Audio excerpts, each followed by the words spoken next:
নমস্কার, এসে গেছি। আমি মধুমিতা সেনগুপ্ত।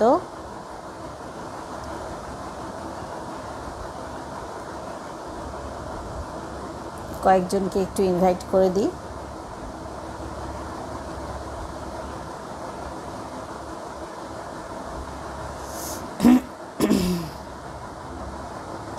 শতাব্দী Mukhopadhyay is watching. Thank you.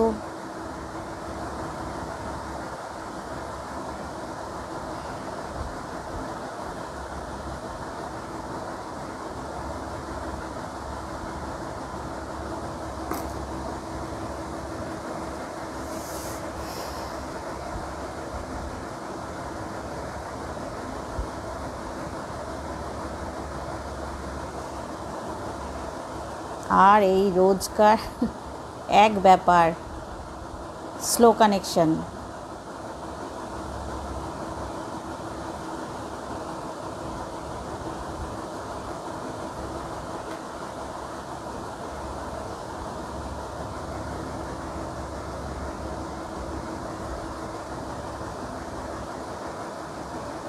Hello Sucharita. Sarbani Sengupta is watching. Indrani Pampa এলাম।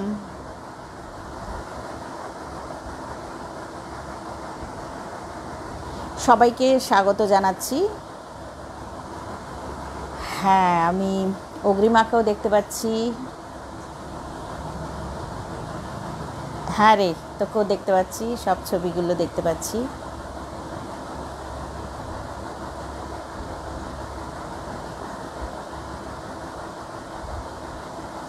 মহুয়া বাসু, সবাইকে স্বাগত জানাচ্ছি। Good evening. আর কয়েকজন এসে গেলেই আমি শুরু করে দেব।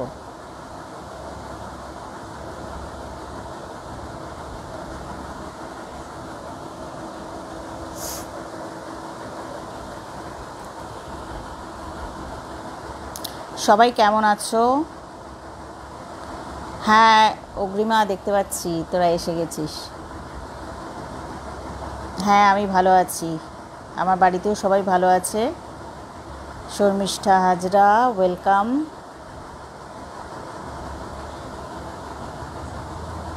তুষার সেনগুপ্ত, ওয়েলকাম।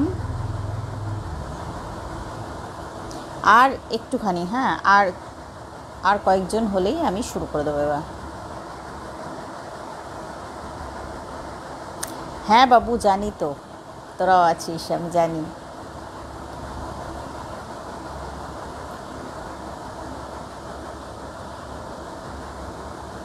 আচ্ছা, মুনমুন বোস স্বাগত। প্রিয়া সরকার মণ্ডল, ওয়েলকাম। সুলগ্না আছো, ওয়েলকাম ওয়েলকাম। আজকে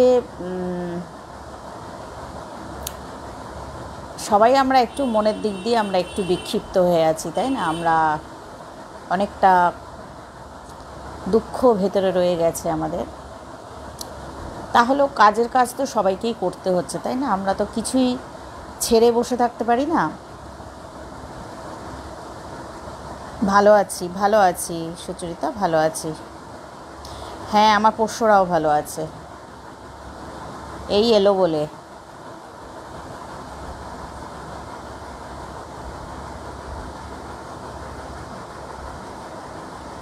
পাপিয়া বন্দ্যোপাধ্যায় এসে গেছি, ওয়েলকাম ওয়েলকাম। আচ্ছা, এরপর শুরু করে দিই। হ্যাঁ মোটামুটি ডাবল ফিগার হয়ে গেছে, ব্যাস আর দরকার নেই। হ্যাঁ একদম একদম, আমি একেবারে গুছিয়ে বসেছি।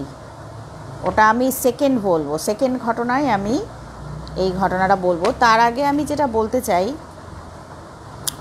যেটা আজকের দিনে হয়তো ভীষণ প্রাসঙ্গিক হয়ে যাবে। সোনালি, ওয়েলকাম। সমৃতা Saha, welcome welcome. আজকের দিনটা যেটা আমরা পাস করছি, সেটা তো সবারই খুব মন খারাপ, সবাই আমরা কিছু কিছু জিনিস নিয়ে ভীষণ বিধ্বস্ত হয়ে আছি। তো আমি এই প্রসঙ্গে একটি ঘটনা বলবো, যেটা কিনা ভূত বা আদিভৌতিক কিছুই না, কিন্তু ঘটনাটা আজকের দিনে ভীষণ প্রাসঙ্গিক। এটা একটা সত্যি ঘটনা, সত্যি ঘটনা বলেই বলছি, এটার সঙ্গে ভূত বা অন্য অলৌকিক কোনো কিছুরই কোনো সম্পর্ক নেই। এটা একেবারেই একটি বাস্তব ঘটনা, কিন্তু এটা ইউটিউবে আপনারা সবাই পেয়ে যাবেন, আমি নাম টাম সবই বলে দিচ্ছি। কিন্তু গল্পটা মানে ঘটনাটা আমার মনে হয় আজকে আমাদের একটা কোথাও হয়তো একটা অন্যরকম একটা অনুভূতি দেবে। সেটা হচ্ছে এটা ওয়েস্ট জার্মানির একটা ঘটনা।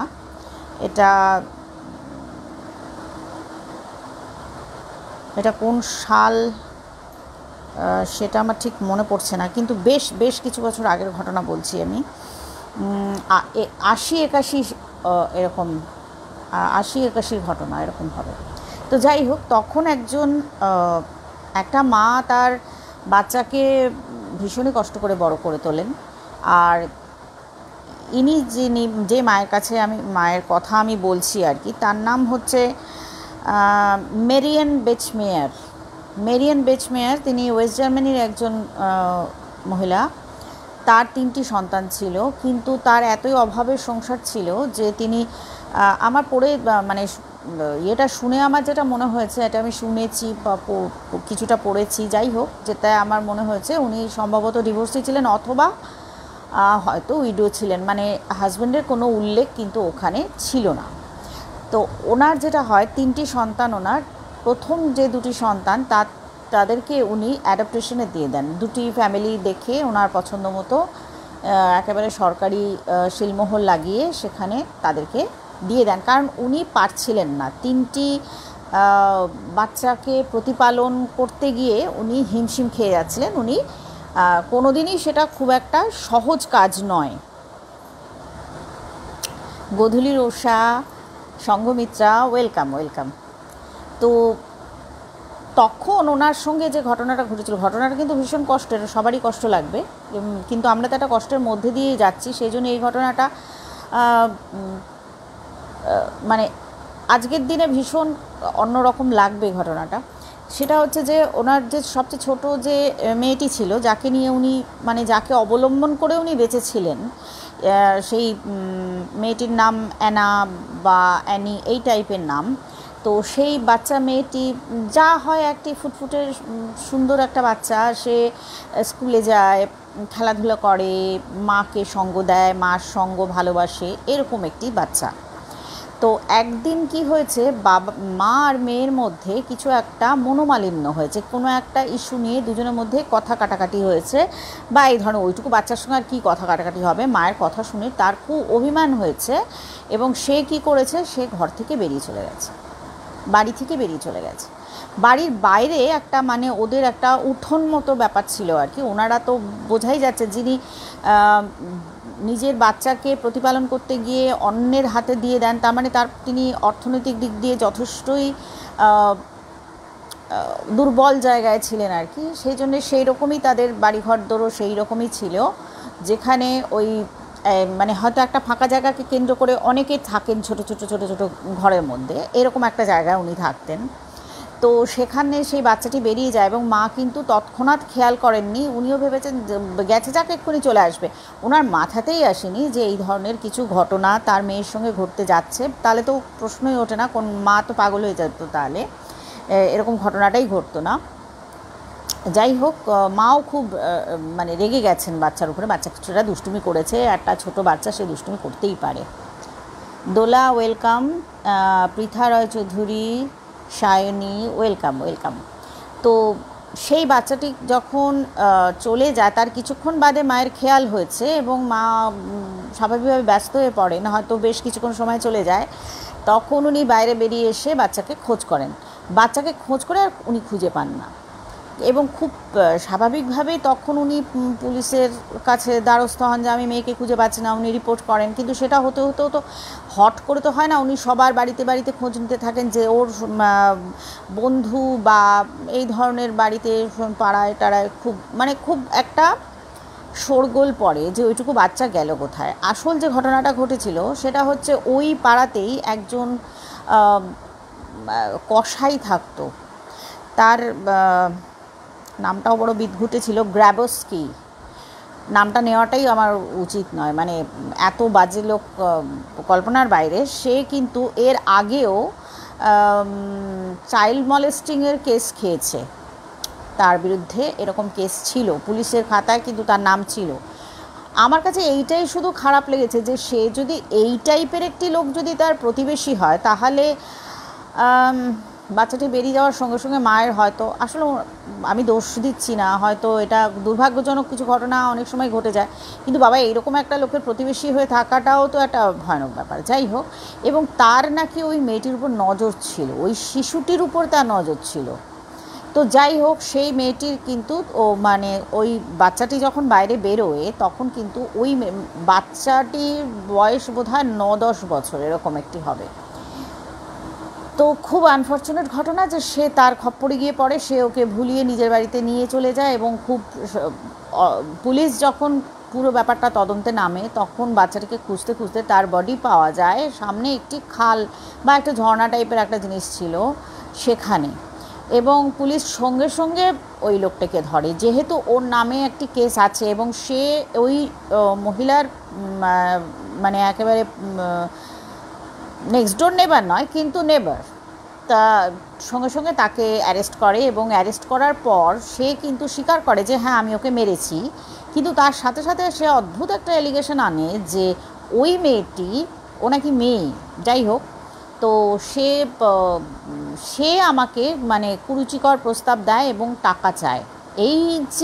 এই কথাটা, একে তো সে তাকে চরম কষ্ট দেওয়া হয়েছে এবং তার মৃত্যু, এটা তো মায়ের কাছে কি ভয়ঙ্কর জিনিস হয়েছিল বোঝাই যাচ্ছে। এবং তখন এই অ্যালিগেশনটা যখন আনে না, ওর মায়ের বোধহয় মানে সব বাঁধ ভেঙে যায়। তারপরেও উনি যথারীতি আইনে বিশ্বাস রাখেন এবং সেই ট্রায়াল চলতে থাকে। তৃতীয় যখন 1 বছর যখন ব্যাপারটা চলতেই থাকে এবং ওই পাখাল মাছের মতো বেরিয়ে যাচ্ছিল যে ও অনেক কিছু প্রুফ করে দেয়। ও যে প্রুফ করে যে ওর হরমোনাল কিছু একটা ইমব্যালেন্স চলছে, হেন তেন, এরকম অনেক কিছু ও ফাঁক ফোকর পেয়ে, এখন ওর যে উকিল সেও তো বাঁচাতেই চেষ্টা করবে। যাই হোক, অনেক কিছু হয়ে যায়, তখন কিন্তু এই মায়ের ধৈর্য শেষ হয়ে যায়।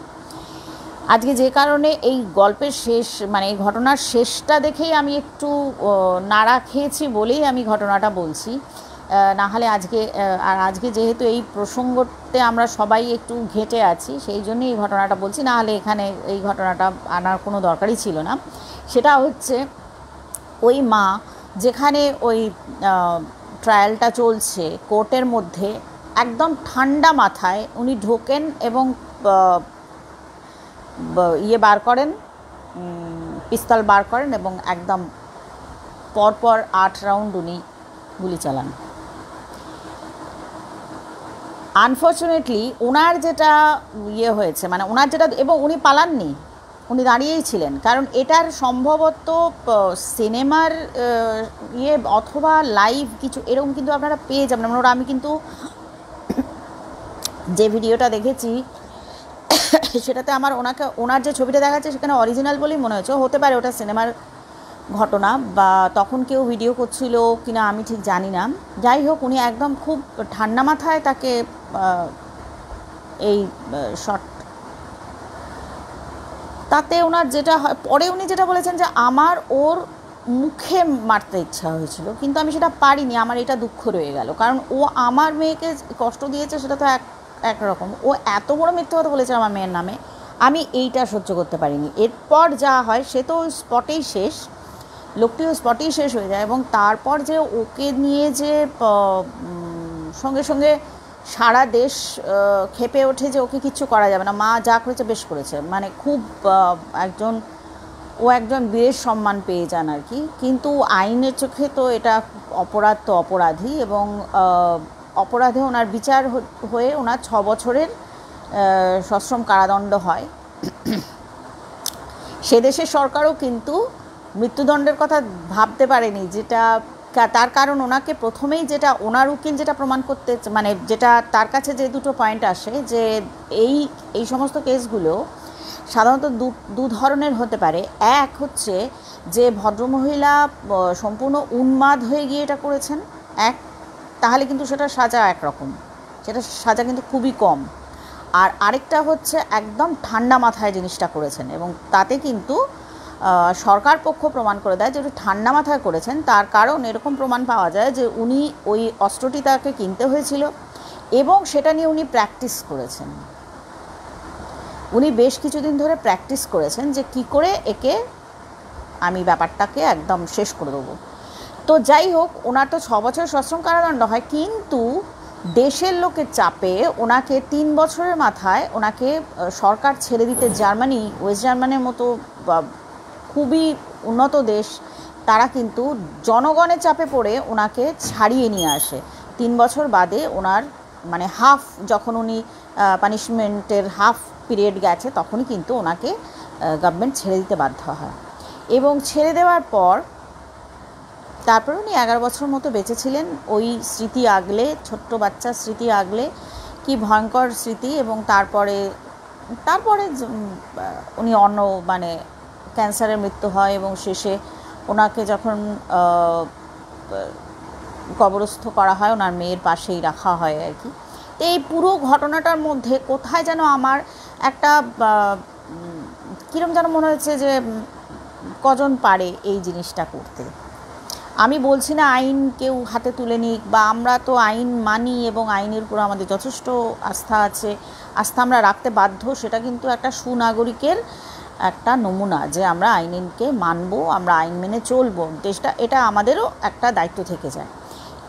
তার পাশাপাশি এই ঘটনাটাও কিন্তু একটু অন্যরকম আমার লেগেছে। আমি জানি না আপনাদের কেমন লাগলো, যদিও এই প্রসঙ্গটা আজকের দিনে হয়তো মানে একটু অন্যরকম লেগেছে বলেই আমি আজকে বললাম।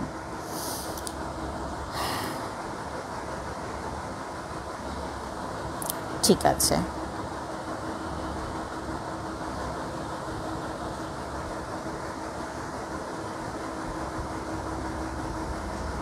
হ্যাঁ, সৃজা, সুচরিতা,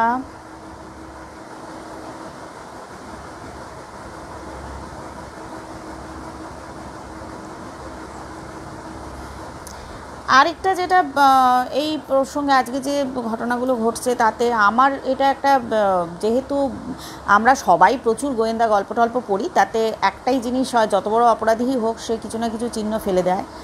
এখন দেখা যাক। এবার যে ঘটনাটা বলবো সেটা হচ্ছে, আমাকে বহুদিন ধরেই আমি এই অনুরোধটা পেয়েছি, আমি বলতে পারিনি, আজকে একটা ঘটনা আমি বলছি। সেটা হচ্ছে মর্গের একটি ঘটনা। তুমি কি আছো? পাপিয়া বলেছিলে বোধহয় আমাকে, পাপিয়া ভট্টাচার্য বোধহয় আমাকে বলেছিলেন।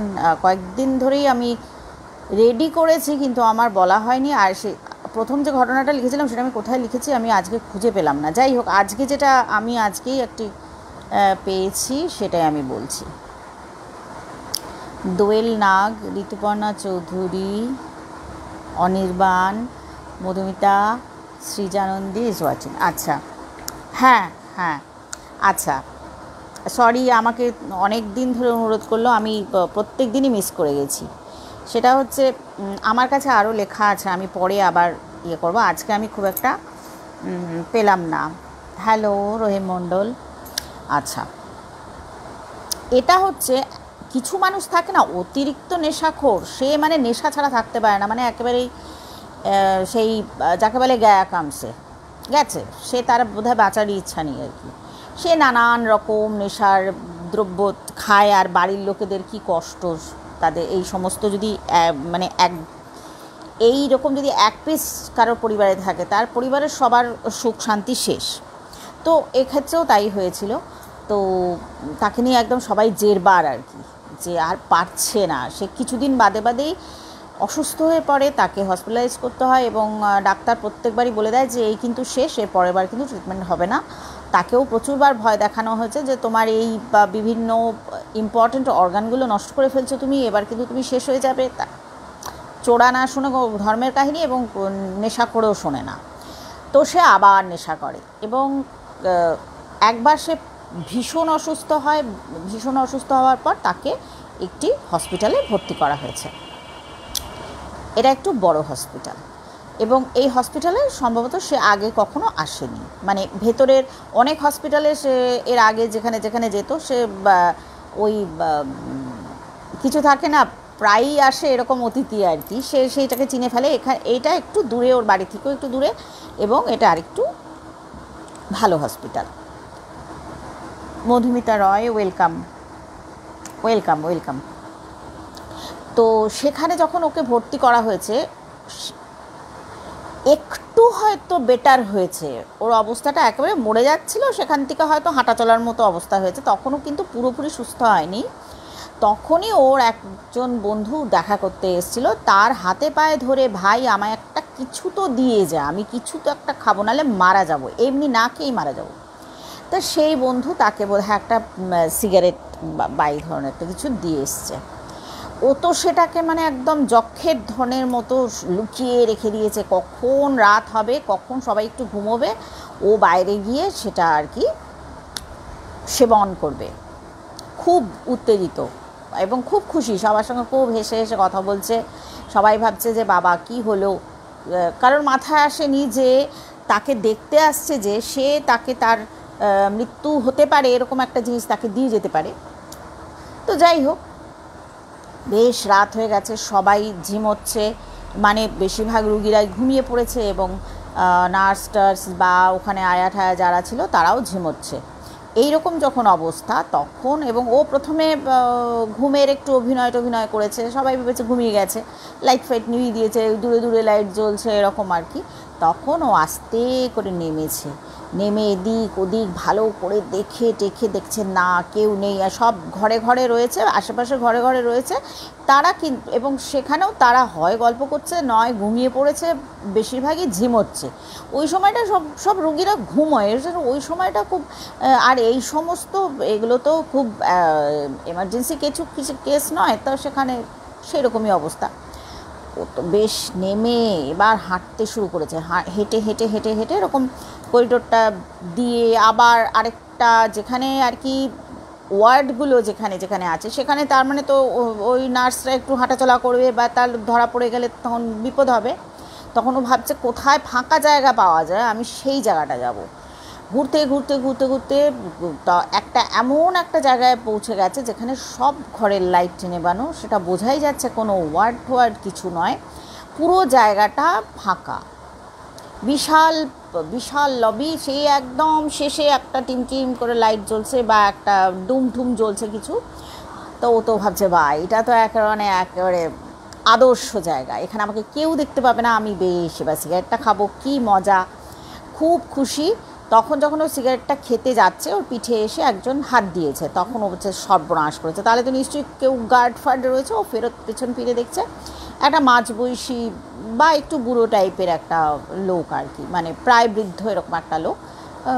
তখন কাঁচা পাকা চুল, কাঁচা পাকা দাড়ি, সে বলছে কী রে কী করছিস? বলছে আমি এখানে একটু, ও বুঝতে পেরেছে যে এ আর যাই হোক এ আরেকটা রুগী টুগি হতে পারে, কিন্তু এ আর যাই হোক না মানে আমাকে শাসন করবে বা ধরে নিয়ে যাবে এরকম কেউ নয়। তখন ও বলছে যে না মানে এই আমি একটু বাইরে এসেছি আর কি। বলছে কিছু খাবি? আমার কাছে জিনিস আছে, খাবি কিছু? বলছে হ্যাঁ তাহলে তো পেলে তো খুব ভালো হয়, খুব ভালো হয়। বলছে ভাই এখানে দাঁড়িয়ে তো হবে না, চল ঘরে চল। তখন বলছে ঘরেই? বলছে হ্যাঁ এই তো সামনের যে ঘরটা ওইটাতে চল। দেখছি এরকম একদম পুরো অন্ধকার জায়গাটা, এরকম কাঁচের মাঝখানটা কিছুটা কাঁচ আছে, কাঠের ফ্রেম দেওয়া, বিশাল মোটা মোটা দরজা, সেইটা এরকম ঠেলে পেছনে ওরা ঢুকেছে। একদম ভেতরে দেখছে একটা টিম করে লাইট জ্বলছে। তখন ওখানে গিয়ে এরকম বসার জায়গা আছে, সেই বসার জায়গার মধ্যে বসেছে ওরা, পরপর বসেছে, দুজনে পাশাপাশি বসেছে। বসে তখন বলছে ওই বলছে, শোন তোর হাতে কিছু আছে? বলছে হ্যাঁ আছে। ওকে একটা ওই সিগারেট বা বিড়ি কিছু একটা দিয়েছে। বলছে আরেকটাও দিচ্ছি, সেটা তুই কানে গুঁজে রাখ, সেটা তুই পরে খাবি, ঠিক আছে? বলেছে হ্যাঁ। তখন ওটা নিয়ে ও নিজের কানের মধ্যে গুঁজে রেখেছে, ওটা পরে সঞ্চয়। এবার ও খাবে বলে মানে এবার যখন ও প্রস্তুতি নিয়েছে যে আগুনটা জ্বালবে, এবার ওটা ধরাবে, এরকম যখন প্রস্তুতি নিচ্ছে, তখন দেখছে ওই পাশের ঘর থেকে বা পাশের একটা মানে টার্নিং থেকে, ওই ঘরেরই আরেকটা পোর্শন থেকে, যেটা ও দেখতে পাচ্ছে না, এরকম একটা জায়গা থেকে আরও বেশ 5-6টা লোক ওর দিকে হেঁটে চলে আসলো। এসে তারাও না একটু ওই মানে সাইডের যে টেবিল আছে একটু উঁচু জায়গা দেখে বসে পড়লো, ওরাও নাকি খাবে। তখন সবার মুখে একটা বেশ হাসি, বাহ এতদিন বাদে একটা ইয়ার দোস্ত পাওয়া গেছে, খাবো, এরকম সবাই ওই হাসি মুখে ওর দিকে তাকিয়ে রয়েছে। তো ও তাকিয়ে রয়েছে, ঘরটার মধ্যে যে খুব বেশি আলো আছে তা কিন্তু না, আমি বারবারই বলছি একদম শেষের দিকে, একদম শেষে ঘরের মধ্যে একটা লাইট জ্বলছে ও যেখানটা বসে রয়েছে। আর তারপর এরকম মানে পুরো জায়গাটা কিন্তু ও দেখতে পাচ্ছে না, এখানে একটা এমন একটা ওয়াল আছে, ওই ওয়ালের ওপাশে যে কি ও কিন্তু দেখতে পাচ্ছে না, মানে বাকিটা এল শেপের একটা জায়গায় ও বসে রয়েছে। ওই এলের আরেক হাতার একদম শেষে একটা লাইট জ্বলছিল, যেটা বাইরে থেকে দেখা যায় না। আর ওয়ালের এপাশে যে কী আছে সেটা ও কিছুই দেখতে পাচ্ছে না। ওখান থেকে কিন্তু লোকগুলো বেরিয়ে এসে ওর সামনে বসেছে, ওই একটু উঁচু টেবিলে বসেছে এরকম। তা ও এবার ইয়েটা খাবে, জিনিসটা খাবে বলে এবার ও আগুনটা যখন জ্বালতে যাবে, তখন ওর হঠাৎ মানে এরম নিচু হয়ে তো ওটা জ্বালবে, ঠিক এইরকম করে যখন নিচু হয়েছে, তখন ওর সবাই যে পা ঝুলিয়ে বসে আছে, ওর একটা কিছু খটকা লেগেছে যে আমি কিছু একটা দেখতে পাচ্ছি যেটা স্বাভাবিক নয়। তখনও তাকিয়েছে, ও দেখছে প্রত্যেকের পা দিয়ে এরকম বড় বড় টিকিট ঝুলছে এবং প্রত্যেকটার মধ্যে নাম্বারটাও দেখতে পাচ্ছে। এইবারও ভীষণ ভয় পেয়ে গেছে, মারাত্মক ভয় পেয়ে গেছে। তখন দেখছে এরা খুব হাসছে, যারা বসে রয়েছে তারা খুব হাসছে, মানে একে অপরকে ঠেলা দিয়ে হাসছে যে দেখ, মানে বোকা কত দেখ আর কি এরকম। ও ওখান থেকে কোনো দিকে না তাকিয়ে ওই দরজা ঠেলে মানে প্রাণপণে দৌড়চ্ছে, ও বাবা গো মা গো করে প্রচণ্ড চিৎকার করে। তখন ওর মাথায় এসছে যে আমি কি এটা মর্গের মধ্যে বসে রয়েছি, এদের পায়ের মধ্যে টিকিট, তো কোনো মানুষ পায়ের মধ্যে টিকিট নিয়ে চলতে পারে না, হাতে পায়ে সব জায়গায়, মানে হাতে মুখে তাও একটা, মাথায় তাও একটা ধরলাম যে একটা টিকিট লাগানো, কিন্তু পায়ে টিকিটটা ভীষণভাবে ওই মৃতদেহকেই মনে করিয়ে দেয়। ও তো ভীষণ ভয় পেয়ে দৌড়াতে এবার ও যে রাউন্ডটাই যায় না কেন, যেখানেই ও দেখে যে এখানে গলিটা শেষ হয়ে যাচ্ছে, গলি মানে লবিটা শেষ হয়ে যাচ্ছে, আমি আবার ঘুরছি ব্যালকনিতে, আরেকটা ব্যালকনিতে ঢুকছি, ও ঘুরে ঘুরে দেখছে ওই জায়গাটাতেই এসে পৌঁছচ্ছে। ও যেদিকেই যায়, যেভাবে দৌড়ায়, এরম হতে তারপরে যখন ওইরকম দু একবার ওই ঘরটার পাশ দিয়ে ও দৌড়ে মানে ছুটে তারপর বুঝতে পেরেছে যে আমি জীবনেও ছুটে এই জায়গা থেকে বেরোতে পারবো না, আমি ওই ভুলভুলাইয়ার মতো ফেসে গেছে ব্যাপারটার মধ্যে। তখনও ভয় পেয়ে অজ্ঞান হয়ে যায়, এবং অজ্ঞান হয়ে যাওয়ার পর যখন ওর জ্ঞান ফ্যান পেরে, ও বোধহয় 1 বা 2 দিন অজ্ঞান ছিল, মানে প্রবল আতঙ্কে ওর যে হার্ট অ্যাটাক আসেনি বা ওর যে ওইখানে মৃত্যু হয়নি এই যথেষ্ট। তো ওকে তো ওর যখন আসে তখন দেখা যায় আরও খুব সিরিয়াস কন্ডিশন হয়ে গেছিলো ওর, এবং ডাক্তাররা ওকে প্রচণ্ডভাবে জিজ্ঞেস করে তুমি কী করে বেরিয়েছো, কি মানে ওখানে একটা চরম অশান্তি তৈরি হয়, এবং ওর সামনেই বাড়ির লোকেদেরকে ডেকে, তারা স্বাভাবিক ডাক্তাররা বাঁচাবার চেষ্টা করবে আর তুমি সেটার বিরোধিতা করবে, তা তো হবে না, রুগী হিসেবে তো তাদেরকে কোঅপারেট করতে হবে। তখন ভীষণ বকা খায়, এবং ও বাড়ির লোকেরা তো মানে পারলে ওকে মেরেই দেয় আর কি, এরকম ইয়ে হয়, পিটিয়ে দেবে আর কি। তারাও ধরে ফেলে যে কে এসে দিয়েছিল ওই সিগারেটটা, মানে তার তো আসা বন্ধ।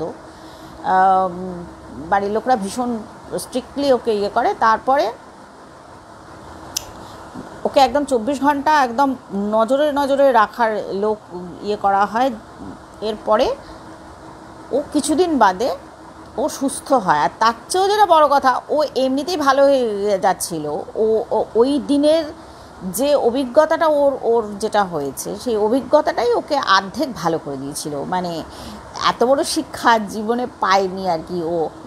তো সেটা সম্পর্কে তো ও কাউকে বলতে পারছে না। এবার যেটা মুশকিল হয়েছে যে ও যদি বা কাউকে বলার চেষ্টা করে, সবাই বলে দেখ একটা নেশাখোর, নেশাখোর কী না কী দেখেছিস তুই, ওকে এই কথাটা বলে। এবং ও হয়তো নিজের হয়তো মাকে হয়তো বলতে গেছিল, সেও পারলে ওকে থাপ্পড় টাপ্পড় লাগায় আর কি, এরকম অবস্থা। তো যাই হোক, ও দু একজন ওই নার্সকে বলতে চেষ্টা করেছিল, তারা বলেছিল যাচ্ছে তাই মিথ্যাবাদী একটা জঘন্য লোক এইসব, মানে ও সবাই ওকে খুব অপমান করে এবং সবাই ব্যাপারটাকে করে দেয়, উড়িয়ে দেয়। খেয়েছো না, কিছু খেয়েছো, কিছু করেছো, খুব যাচ্ছে তাই মিথ্যাবাদী তুমি, ভুল ভাল, তুমি তো এইসব দেখবেই, তোমার তো এই এই হ্যালুসিনেশনগুলোই হবে, এইগুলোই স্বাভাবিক তোমার পক্ষে, এইসব খুব বলে। ও তো বলে ভগবান আমাকে, আমি লোকটা আমাকে টাচ করেছে, আমি পরিষ্কার বুঝতে পেরেছি, আমি কেন শুধু শুধু মানে এই ঘটনাটাই বা আমি দেখতে গেলাম কেন, বা ওই যে ও ছুটেছিল, ওর হয়তো চটি ছিঁড়ে বেরিয়ে চলে গেছে, ও এতটা প্রাণপণে ছোটারই বা কী দরকার ছিল। ও নিজে তো বুঝতে পারছে যে আমি তো তখন কিছুই কোনো নেশাই আমি করিনি, তার আগেই তো আমি যা দেখার দেখেছি। তো যাই হোক, ও কিছুদিনের মধ্যে ও সুস্থ হয়ে যায়, বাড়িতে ফেরার মতো ওর পরিস্থিতি হয়। তখন একদিন ও নিজে উঠে কারো সাহায্য ছাড়াই ও গেছে, হয়তো সেদিনকেই বা তার পরের দিন ওকে ছেড়ে দেওয়া হবে। তো ছেলেদের মানে ওয়াশরুম মানে টয়লেটে গেছে, তো সেখানে তো পরপর সবাই থাকে পরপর, তো সেখানে ও যখন ঢুকেছে আর কি, তখন দেখছে ওর পাশে আরেকজন এসে দাঁড়ানো মাত্রই ওর যেন মনে হলো একদম একটা চারপাশটা পুরো ঠান্ডা লাগছে ওর। ও এরকমভাবে তাকিয়েছে, যখন ও ঘুরে তাকিয়েছে দেখছে সেই লোকটা, সেই যে মানে একটু বয়স্ক, সাদা কাঁচা পাকা দাড়ি আড়িয়ে, সে বলছে হয় হয় এরকম হয় রে, এখানে অনেকেই আমাদের দেখতে পায়, এরকম হয়।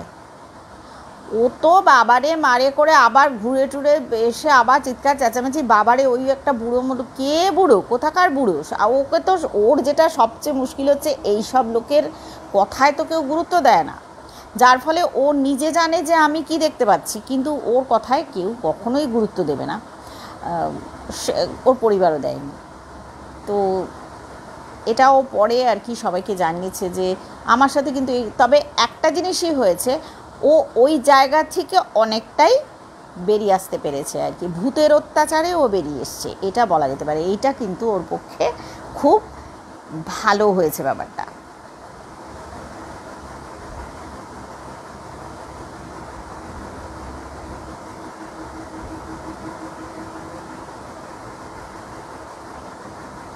ভালো হয়েছে, এরকম যদি সব দায়িত্বটা ওরা নিয়ে নিত তাহলে খুব ভালো হতো। আরে না না, লেট হয়নি, পরে দেখিনি। আচ্ছা,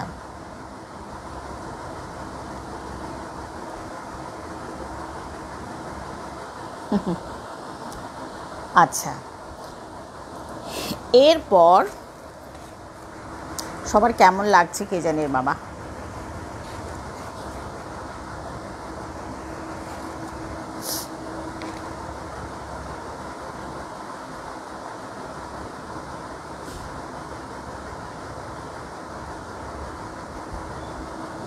আচ্ছা, আমি একটা ছোট্ট একটা জিনিস বলি, সেটা হচ্ছে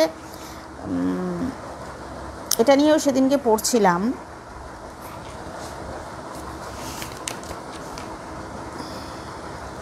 একটা মন্দিরের ঘটনা বলি, ঘটনা নয়, একটা রিয়েল ব্যাপার। সেটা হচ্ছে এই মন্দিরটাতে আমার যাওয়ার খুব ইচ্ছা রয়েছে। সেটা হচ্ছে গঙ্গা তীরে একটি মন্দির আছে, যেটার নাম অনুসারে কিন্তু আজকে দক্ষিণেশ্বরের কালীবাড়ি হয়েছে। সেই মন্দিরটা বহু বছরের প্রতিষ্ঠিত, বহু বছর আগের প্রতিষ্ঠিত, এবং বলা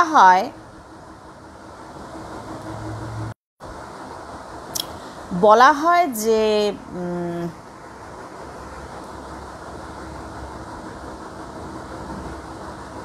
ওটা সম্ভবত বান রাজার আমলে তৈরি হয়েছে।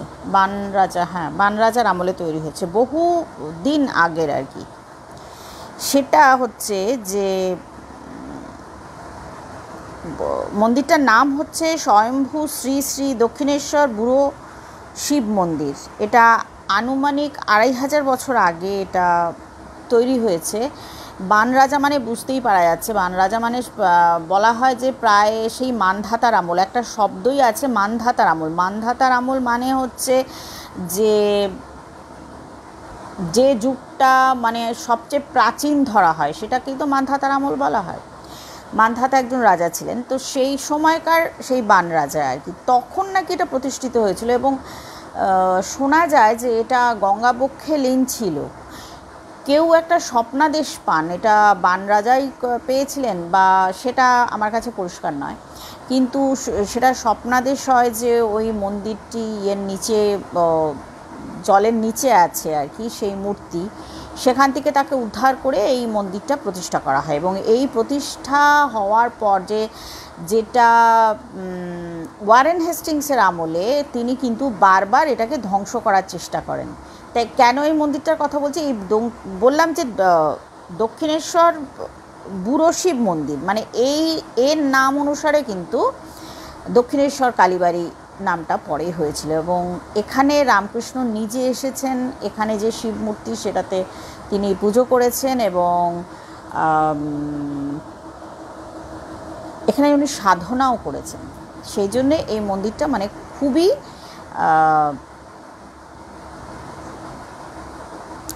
কি বলবো, মানে একটা ঐতিহাসিক ব্যাপার আছে। তাই এটাতে আমার যাওয়ার খুব ইচ্ছা রয়েছে আর কি। মন্দিরটা দেখতে হবে যে এটা কোথায়, এটা গঙ্গার ধারেই কোনো একটি মন্দির। আচ্ছা,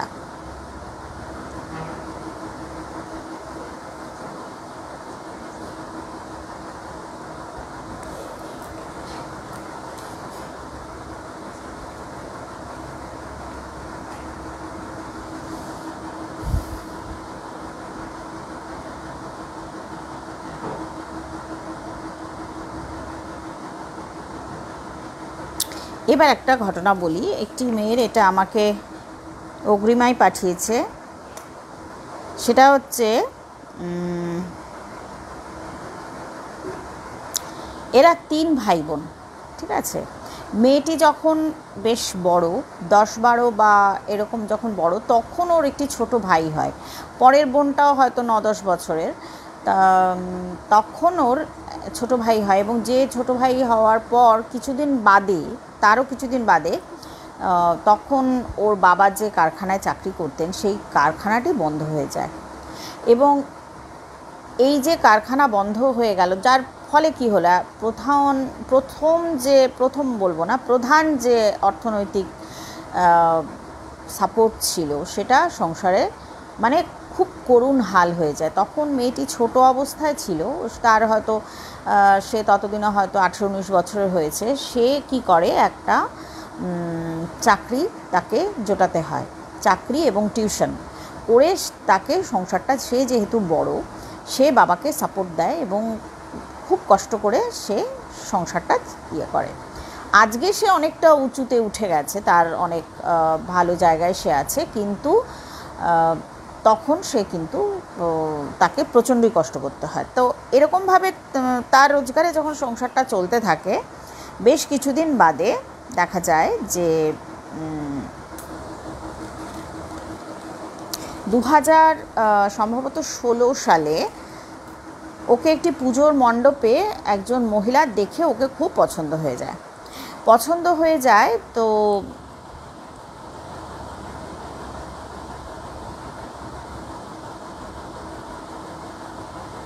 আচ্ছা, তো সেখানে ও দেখে যে মানে সেই ভদ্রমহিলা ওকে দেখেন এবং দেখে তার খুব পছন্দ হয়ে যায় তার সন্তানের, মানে তার ছেলের জন্য। তার ছেলে খুব উপযুক্ত ছেলে, তার সঙ্গে তাকে বিয়ে দিয়ে দেওয়া হয়। কিন্তু মেয়েটি একটা জিনিস খেয়াল করে, বিয়ের আগেও ছেলেটি কিন্তু সেরকমভাবে মেয়েটার সঙ্গে যে যোগাযোগ করা বা বিয়ে ঠিক হয়ে গেলে যেটা হয় আর কি, সেই রকম কিন্তু কোনো অন্তরঙ্গ কোনো সম্পর্ক তাদের মধ্যে বিয়ের আগে কিন্তু কিছুই মানে সেরকম ছেলের দিক থেকে কোনো ইঙ্গিতই সে পায়নি। এরপর যখন তাদের বিয়ে হয়ে গেল, বিয়ে হয়ে যাওয়ার পর মেয়েটি দেখলো যে ছেলেটি অসম্ভব চুপচাপ, একদমই সে মানে স্ত্রীর সঙ্গে যেটুকু কথা না বললে নয়, ঠিক সেরকম আর কি, সবার সঙ্গেই সে এরকম, শুধু স্ত্রী না, সে ভীষণই চুপচাপ, মানে তাকে বোঝা খুব মুশকিল, এত বেশি চুপচাপ যে তাকে সে কি ভাবছে মানে সেটা তাকে খুঁচিয়ে বার করতে হয়। মানে তার বেশ কয়েক বছর বাদে একবার এরকম ঘটনাও ঘটে যে তার ছোটো মাসি, যে খুবই ক্লোজ ছিল ছেলেটির সঙ্গে, ভীষণই ক্লোজ, সে মারা যায়।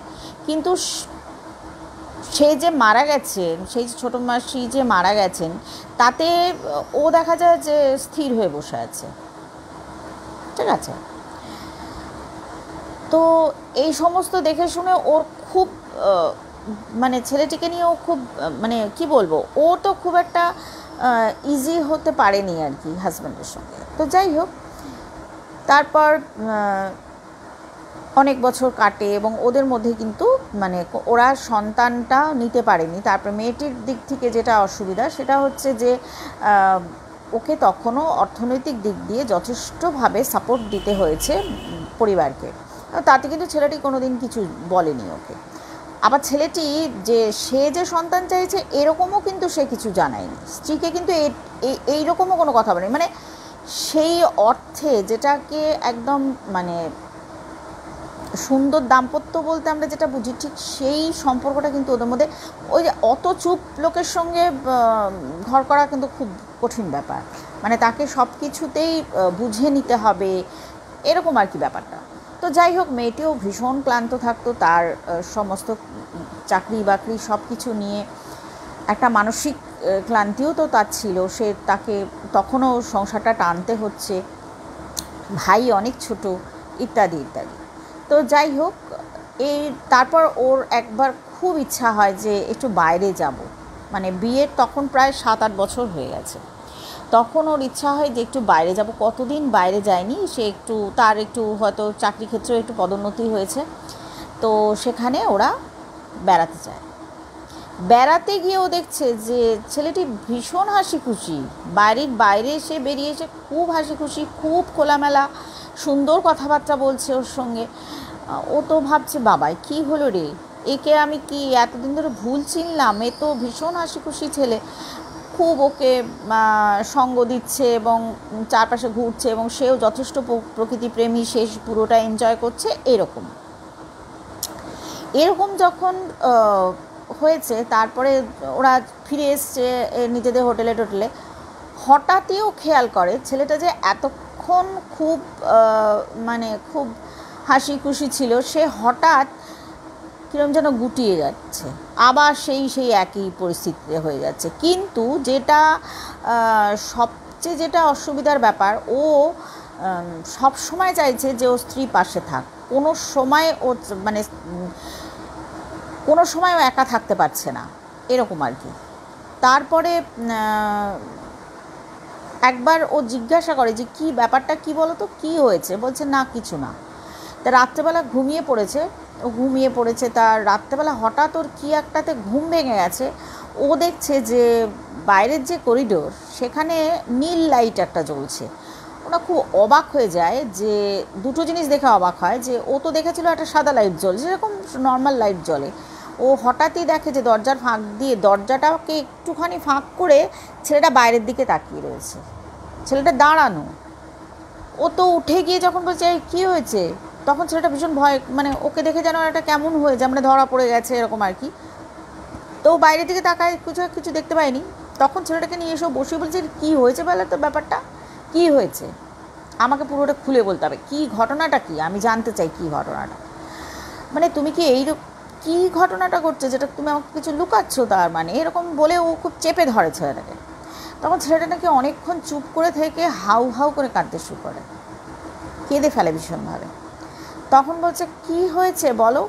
বলছে আমি একটা ঘটনা তোমাকে বলতে পারিনি, একটা ঘটনা আমার বিয়ের আগেই তোমাকে বলে দেওয়া উচিত ছিল, সেই ঘটনাটা আমি বলতে পারিনি। বাড়িতে ভীষণভাবে চাপ দেওয়া হয়েছিল যে খবরদার এসব ঘটনা তুমি বলবে না। সেটা হচ্ছে, ও ওর একজন গার্লফ্রেন্ড ছিল এবং তার সঙ্গে অনেকটাই বিয়ের কথা টথা হয়েছে, বিয়ে হবে টবে এরকম। হঠাৎই ওদের কাছে যে খবরটা আসে, মানে কিসে সেটা যোগাযোগ হয়, কে এসে খবরটা ওদেরকে বলে, সে যাই হোক কেউ একজন বলে, সেটা হচ্ছে মেয়েটা ওকে তার নিজের সম্পর্কে, নিজের পরিবারের সম্পর্কে, একটা বিয়ে হচ্ছে মানে তো দুটো পরিবারের মধ্যে প্রচুর আলাপ আলোচনা হবে, মেয়েদের পক্ষ থেকে মেয়েটির বাবার প্রসঙ্গে বা মেয়েটির প্রসঙ্গে যা যা ওরা জানে সব ভুল, সব মিথ্যা। ভদ্রলোক যেখানে চাকরি করে বলেছে সেখানে সে চাকরি করে না, ভদ্রলোকের আরেকটা বিয়ে আছে, এই মেয়েটাকে সে যথেষ্ট অত্যাচার করে, তার মাকেও বোধহয় মারধর করে, মানে পরিবারটা ভীষণ খারাপ। এবং মেয়েটা নিজের সম্পর্কে যা যা বলেছে, হয়তো তার সে কী পাস বা সে কী করে বা সম্পূর্ণ ভুল, সবকটা মিথ্যা কথা। এখন এতগুলো মিথ্যা, মানে তারা প্রায় গোটা 10 হয়তো মিথ্যা পেয়ে গেল, সেখানে তো সম্পর্কটা আর এগোতে পারে না, সেখানে তো বিয়েটা করা যায় না, এতগুলো মিথ্যার উপরে তো বিয়ে হয় না। তো সেখানে ওর মা এবং বাবা একেবারে বেঁকে বসে, তুমি কিছুতেই এই মিথ্যাবাদী পরিবারের মেয়েকে আমি কিছুতেই আনতে পারবো না, একেবারে এই বিয়েটা তুমি এক্ষুনি ভেঙে দেবে, কিছুতেই এখানে বিয়ে হবে না। তো ও ভীষণ আঘাত পায় যে আমাকে এতদিন ধরে এইরকম ব্লাফ দেওয়া হয়েছে, যে ওর বাবার যে আরেকটা সংসার আছে, সেখানে ছেলেপিলে আছে, এবং এই আমি কিচ্ছু জানি না। মেয়েটা যদি না জানতো তাহলে একটা ব্যাপার ছিল, মেয়েটা আমার কাছে লুকিয়ে গেল কেন, ও খুব বিরক্ত হয়। এবং আরও কিছু, মেয়েটা নিজের প্রসঙ্গে যা যা বলেছে সেখানে যদি মিথ্যা হয় তাহলে ছেলেটা ভীষণই রেগে যায়, এবং রেগে গিয়ে ও তখন মেয়েটাকে গিয়ে বলে যে না, আমি বিয়ে করতে পারবো না, এতগুলো মিথ্যা আমি হজম করতে পারছি না, আমাকে বলোনি কেন। তখন মেয়েটা বলেছে, কি এত বড় স্পর্ধা, আমাকে বিয়ে করবে না, বিয়ে করবে বলে বিয়ে করবে না, আমি দেখে নেব তুমি কি করে ভালো থাকো, আমি একদম শেষ দেখে নেব। তখন বলছে, সে তুমি যা পারো করো, আমি তোমাকে কিছুতেই বিয়ে করবো না, তুমি আমাকে এতগুলো মিথ্যা কথা বলেছো কেন। এবং সেই মিথ্যার মধ্যে এমন কিছু মিথ্যা নিশ্চয়ই ছিল যেটা মানে হবু স্বামীকে সেই অতটা চিট করা উচিত নয়, এরকম আর কি ব্যাপারটা। ছেলেটি খারাপ নয়। তখন সেই ছেলেটি নিজের বাড়িতে চলে আসে, এবং নিজের বাড়িতে চলে আসার পর এবার তারপর 2 বছর ওরা ওই মেয়ে দেখা টাকা ওই সমস্ত টিয়ে হয়ে, তারপর এই মেয়েটিকে ওর মায়ের পছন্দ হয়। তখন কিন্তু ছেলেটি কিন্তু বলে দিতে চেয়েছিল, কিন্তু ওর বাড়ির লোকেরা বলেছিল কি, যে এত বড় মিথ্যার যে ব্যাপারটা, তোমার বলার কোনো দরকার নেই, তুই একদম চুপ করে থাক। তো ছেলেটা কিন্তু এমনিতে নর্মাল ছেলে ছিল। এরপর যখন ও বিয়ে করে, এই মেয়েটিকে বিয়ে করে, এরপরই আসল ঘটনাটা শুরু হয়। ও যখনই ও স্ত্রীর সঙ্গে ঘনিষ্ঠ হওয়ার চেষ্টা করে, হেসে কথা বলতে চেষ্টা করে, ও পরিষ্কার দেখা ওই মেয়েটি দাঁড়িয়ে আছে, এতে ওর প্রচণ্ড আতঙ্ক হয়। এবং এমনভাবে ও মেয়েটিকে দেখতে পায় যে তখন কিন্তু ও জানতো যে ওই লোকগুলো, মানে মেয়েটি বা মেয়েটির বাবা যেখানে থাকতো, তারা কিন্তু সেই বাড়িটারি ছেড়ে তারা চলে গেছে, অন্য কোথাও শিফট করে গেছে, এবং কোথায় গেছে বা কী গেছে ও কিন্তু আর কোনো খবর জানেও না, এবং ওর দিক থেকে তো খবর নেওয়ার কোনো প্রশ্নই ওঠে না।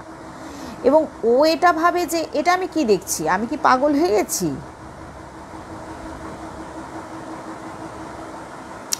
এবার যখন মানে ও কীরকম হতো যে হয়তো ও অফিস যাবে, ও দেরি হয়ে গেছে, ও হয়তো ক্যাব বুক করেছে, ও সেখানে তাড়াহুড়ো করে বসে চিন্তা করছে বা কিছু, ও দেখলো ওই ড্রাইভারের পাশে সেই মেয়েটি তাকিয়ে ওর দিকে পেছন ফিরে তাকিয়ে হাসছে, ও ভীষণভাবে মানসিক দিক দিয়ে ভীষণীয়, কিন্তু ও কাউকে বলতে পারছে না। আর কিছু মানুষ তো থাকে যে বলতে পারে না আর কি, যাই হোক। তো এরকম বলছে, তাহলে এখন এখানে কি এসে বলো, আমি এখানে এসে ভীষণ খুশি হয়েছিলাম যে আমি ওকে দেখতে পাচ্ছিলাম না, কিন্তু আমি আজকে দুপুর থেকে আবার দেখতে পাচ্ছি। এবং এই যে বাইরের বারান্দায় ওনা বসে রয়েছে, বাইরের বারান্দায় বসে রয়েছে, মেয়েটা তো সঙ্গে সঙ্গে খুলে বেরিয়েছে, কোথায় কোন মেয়ে আমি দেখি একটু। সে তো ওরকম ছেলেটা তো কিছুতেই ওকে যেতে দেবে না, ও তোমাকে মেরে ফেলবে, কিছু তো একটা হচ্ছে আমার সঙ্গে যেটা খুব ভয়ঙ্কর কিছু, ও কিছু একটা করছে আমার সঙ্গে এরকম। তারপর মেয়েটি অনেক চিন্তা ভাবনা করে, এবং তারপর ও খোঁজ নেয়, ওখানে খোঁজ নিয়ে ও জানতে পারে সেবকে একটি খুব বিখ্যাত কালীবাড়ি আছে। তখন ও বলে যে আমি ওখানে যাব। ওরা দুজনের অফিসে মানে ছুটিটাকে বাড়িয়ে নেয় এবং সেখানে ও মানে যায় আর কি। গিয়ে তখন সেই কালীবাড়িতে গিয়ে ও সমস্ত কিছু জানায়, খুব জাগ্রত কালীবাড়ি। সেখানে গিয়ে ও সমস্ত কিছু জানানোর পর সে বলে যে যিনি পুরোহিত যে কাজটা করেন আর কি, বলছে ঠিক আছে আমি একটা পুজো দেব, তবে তোমাদের কিন্তু ফিরে গিয়ে ওর ডিটেলটা মানে জোগাড় করে একটা ইয়ে করতে হবে, মানে ওর একটা পারলৌকিক কাজ করতে হবে। ও কিন্তু সুইসাইড করেছে, উনি যেটা দেখে বলেন যে এটা কিন্তু ও সুইসাইড করেছে এবং সেই আত্মা তোমাকে ছাড়েনি, নাহলে তুমি এটা ও জীবিত অবস্থায় কখনোই এই জিনিসটা সম্ভব না। ও এবং এটা খুব মানে সাধারণত এটা ইয়েই হয়, মানে সুইসাইড কেসই হয়, যার জন্য ও তোমায় ছাড়ছে না, কিন্তু আমি ছাড়িয়ে দেবো, আমাকে একটা পুজো করতে দাও। তখন সেই পুজোটা উনি করেন এবং তারপর বলেন যে ওদেরকে কিছু দেন ঠ্যান হয়তো, এবং তারপর বলেন যে তোমরা কিন্তু ফিরে গিয়ে একদম গয়াতে যাবে, ওর আগে একটা পারলৌকিক কাজ করতে হবে এবং তারপর তোমরা গয়ায় গিয়ে একদম পিন্ডি টিন্ডি দিয়ে আসবে, যা যা ওর করা মানে উচিত আর কি সেটা করবে। কারণ ওর বাবা তো বোঝাই যাচ্ছে যে সেরকমভাবে কিছু করেননি, না হলে তো মানে ওর তো কোনো শান্তি পায়নি আর কি। তা তারপরে ওরা ওখান থেকে ফিরে আসে এবং ফিরে এসে বাড়ির লোকেদের সঙ্গে আলোচনা করে তারপর ওরা ওখানে যায় এবং সেখানে গিয়ে ইয়ে করে আর কি, কী বলে যা যা করার আর কি সে সমস্ত করে এসেছে।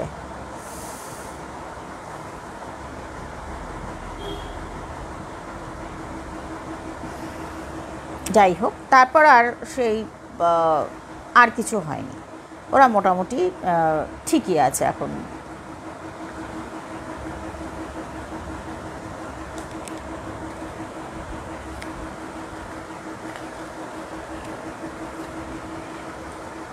আচ্ছা আচ্ছা, নিশ্চয়ই।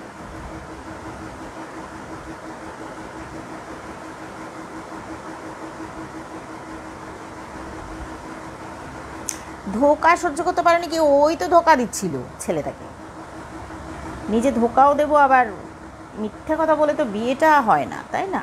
মিথ্যা কথা বলে বিয়ে হয় না। আচ্ছা,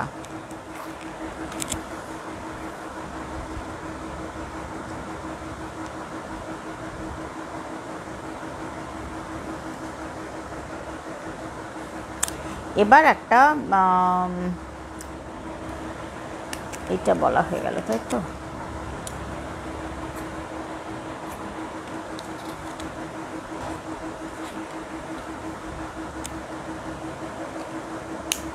আচ্ছা,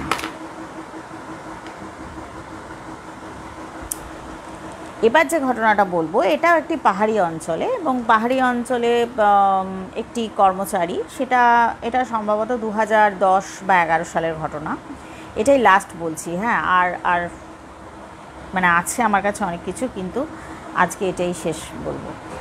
তো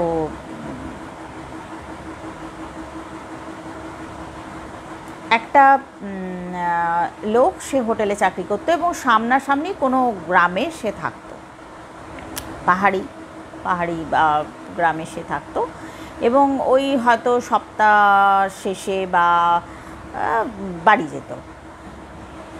ওনাদের যে পাহাড়ি গ্রাম আর কি, সেই গ্রামে একটি মন্দির ছিল, খুব জাগ্রত একটি মন্দির ছিল। সেখানে ওই পাহাড়িদেরই দেবতা আর কি, সেটা একটি খুব মানে রাগী মাতৃমূর্তিটা খুব রাগী মূর্তি, এবং তিনি ওদের বিশ্বাস আর কি যে এখানে কিছু অন্যায় হলে তিনি কিন্তু সেটার প্রতিকার করেন বা রাগ দেখান, খুব তিনি প্রধান্বিত একজন দেবতা আর কি।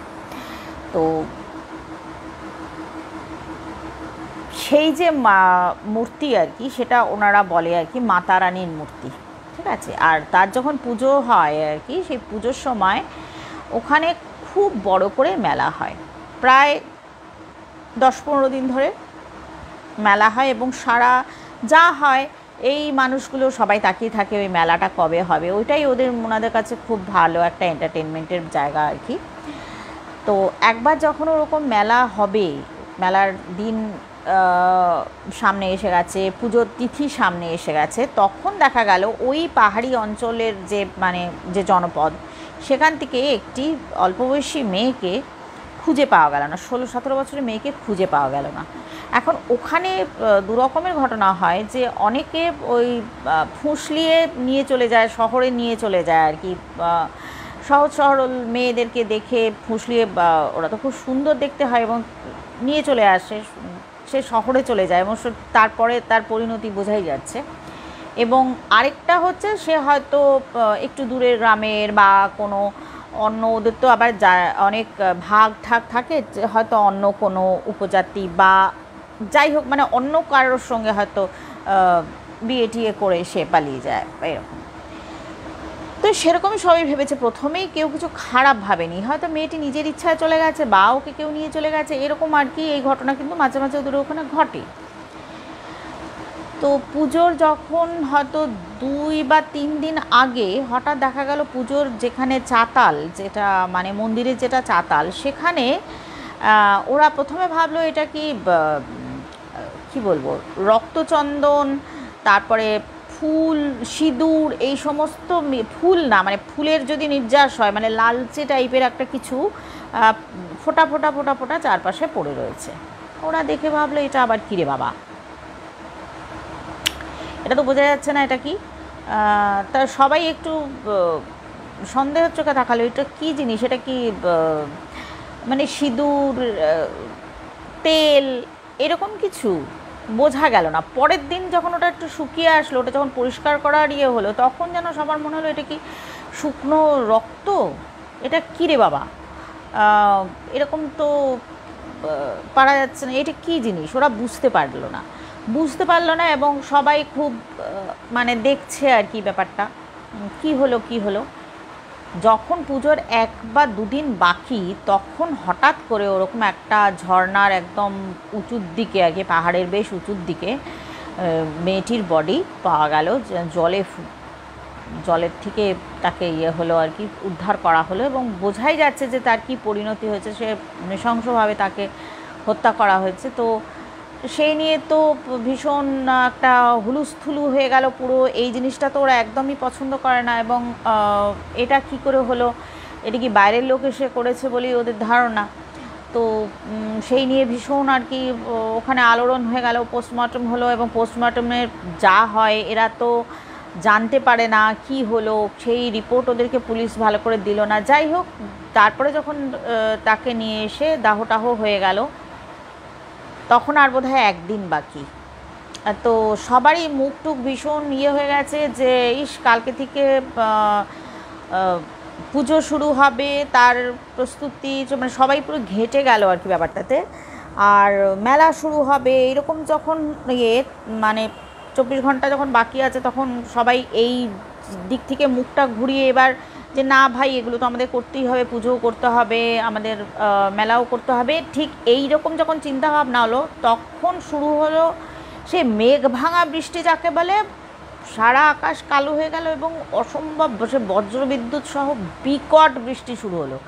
বৃষ্টিটা এই লেভেলে শুরু হলো যে কোনো রকমে সেই হয়তো পুরোহিত গিয়ে কোনো রকমে একটু পুজো টুজো করতে পারতো, কিন্তু কোনো কথা কেউ ভাবতেই পারলো না। মানে মেলা ঠেলার কথা সে বছর কোনো ভাবনার বাইরে আর কি। সবাই নিজের প্রাণ বাঁচাতেই বা নিজের ঘর বাঁচাতেই তো লোকে ব্যস্ত। ওইসব জায়গার ঘর তো একেবারে খুব পাকাপোক্ত ঘর হয় না, সেইগুলোকে নিয়ে সবাই অত্যন্ত বিপদে পড়লো। এবং দেখা গেল ঠিক যতদিন পুজোর দিন ছিল আর কি, তিথি ছিল, ঠিক ততদিন ধরেই বৃষ্টিটা হলো।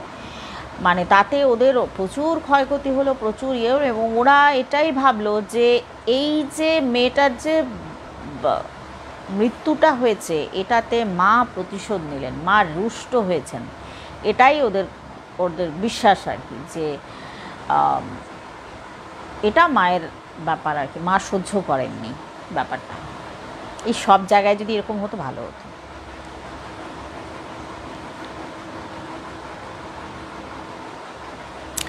ঠিক আছে, তাহলে আজকে এই পর্যন্তই থাক। আজকে আমার কাছে স্টক আছে, কিন্তু আমার আজকে আর বলার মতো এনার্জি পাচ্ছি না আজকে। ঠিক আছে, 1 ঘন্টা, হ্যাঁ 1 ঘন্টা 5 মিনিটে বেশি হয়ে গেছে। আমি তাহলে রাখি আজকে। না না, রেকর্ডেডটা শুনে নিও, কোনো ব্যাপার না সুমিরয়, কোনো ব্যাপার না। সবার কেমন লাগলো একটু জানিও, আর একটু সবাই রিয়াকশান দিও, ঠিক আছে? হ্যাঁ অবশ্যই, রিভেঞ্জ অফ নেচার সব জায়গায় যদি এটা পসিবল হতো তাহলে খুব ভালো হতো, এই আর কি।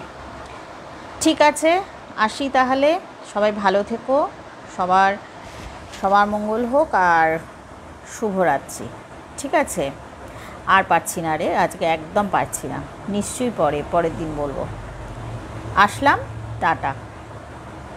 আচ্ছা ঠিক আছে, ঠিক আছে, রাখছি, গুড নাইট।